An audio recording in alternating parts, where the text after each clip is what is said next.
Okay, அப்போ முதலில் பார்த்தீங்கன்னா நாங்கள் வந்து இந்த ஃபேர் என்ற வினைச்சொல்லுண்ட நிகழ்கால கான்ஜுகேஷன் அதை பார்ப்போம். ஓகே, நிகழ்காலத்தை வந்து நாங்கள் ஃப்ரெஞ்சில் வந்து le présent என்று சொல்கிறது.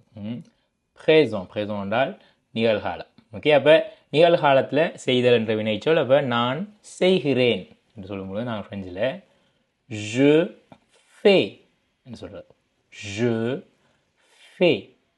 நீ செய்கிறாய், tu fais. tu fais.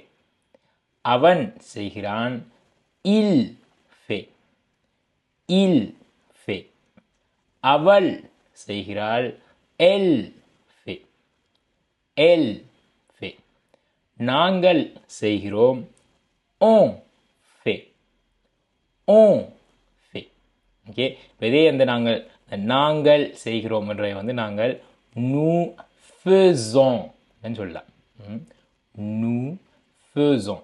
Okay, அப்போ நாங்கள் செய்கிறோம் என்று ஒன்று வந்து நாங்கள் on fait சொல்லலாம்.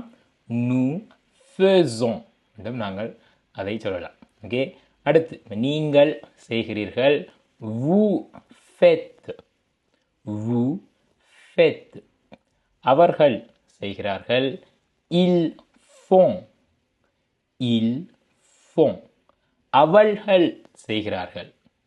அவள்கள் என்னென்றால் இப்போ ஒரு கூட்டத்தில் எல்லாருமே பெண்களாக இருக்க சமயத்தில் இப்போ அவள்கள் செய்கிறார்கள். அவள்கள் செய்கிறார்கள், elles font. இங்கே elles font.